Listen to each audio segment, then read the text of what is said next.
चलिए अगला क्वेश्चन। आप एनसीईआरटी से क्वेश्चन मिला लीजिएगा, जो भी क्वेश्चन हम बता रहे हैं आपके एनसीईआरटी किताब में लिखा हुआ है। अगला क्वेश्चन क्या है कि ग्लूकोज ग्लूकोज का एक जलीय विलयन 10% W/W है।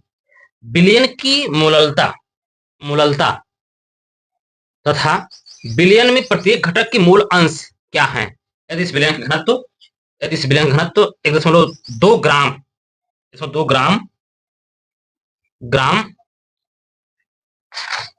ग्राम पर मिलीलीटर, ये ध्यान दीजिएगा, पर यहाँ पर ml होगा, पर मिलीलीटर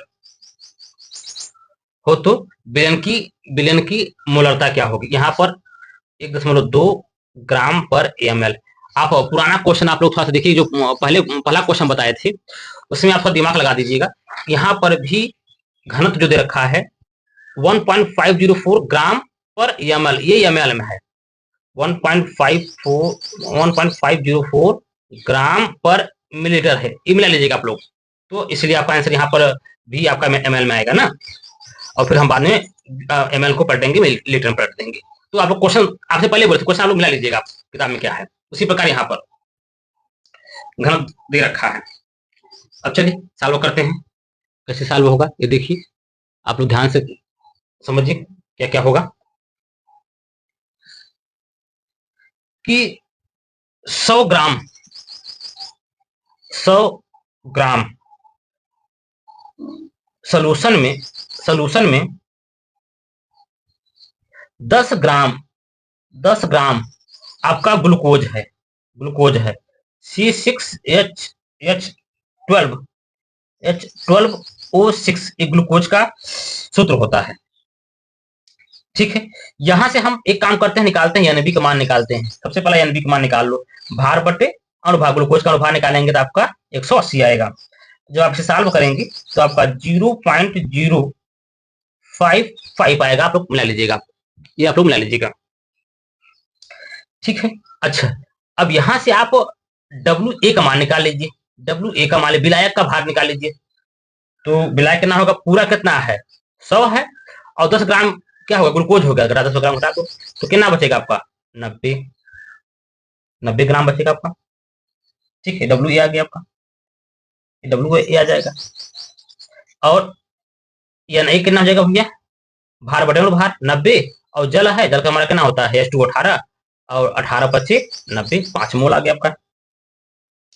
ये आपका 5 मोल आ गया, ये आपका इतना मोल आ गया। आपको पहला निकालना है, पहला जो पूछ रहा है मोललता पूछ रहा है पहला ना, तो आप निकालिए मोललता। कैसे होगा, M बराबर NB अपान WA। NB आप निकाले हो 0.055, और ये 90 ग्राम है, इसे चेंज करेंगे किलोग्राम में तो आपको 10 बकाते -3 हो जाएगा। जब आप इसे सॉल्व करेंगे तो 0.6171 मोलल, ये आपका जाएगा मोललता का माना जाएगा।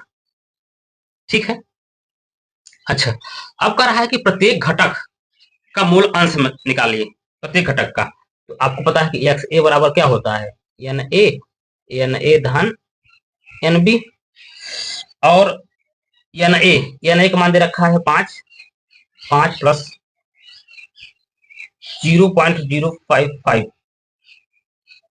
ठीक है, आप सॉल्व करेंगे तो आपका जो आंसर आएगा 0.99 आ जाएगा। XA का मान निकल गया।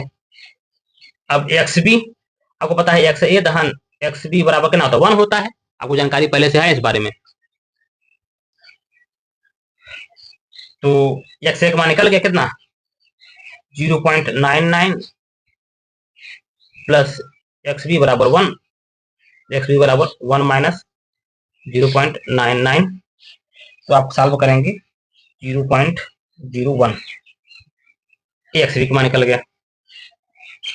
ठीक है, अब यहाँ पर डेंसिटी का मान दे रखा है, और डेंसिटी का मान दे रखा है तो इससे आप जो निकालेंगे वो मोलरता निकालेंगे। तो डेंसिटी का यूज कर लो, डेंसिटी बराबर का मास बटे वॉल्यूम, डेंसिटी 1.2 मास पूरा पूरा कितना था विलेन का 100 आयतन, तो भी यहाँ कर लो 100/1.2 सॉल्व करोगे तो ये आपका 83.3 ml आ जाएगा। ये ml आ जाएगा, रख दो एम बी, एम बराबर NB/V आपका 0.055 और 83.3 ml में है, चेंज को लीटर में 10⁻³ कर दो। तो आप जब सॉल्व करोगे, इसका आंसर 0.67 मोलर, ये आपका आंसर है, ये आपका आंसर है। प्रत्येक घटक का पूछ रहा था, ये आपका निकल गया। मोलरता पूछ रहा था, ये निकल गया। तो सारी चीजें आपको निकल गए हैं। एक बार आप क्वेश्चन को मिला लीजिएगा और फिर आप लोग पूरा सोल्यूशन देख लीजिएगा 1 by 1 और इसका स्क्रीनशॉट ले लेना आप लोग, तो आपको आंसर पकड़ में आ जाएगा। ठीक है, आप लोग कमेंट करिएगा कैसा आपको वीडियो कैसा आपका ये लगा, आपको समझ में आया कि नहीं आया वो भी कमेंट करिएगा आप लोग।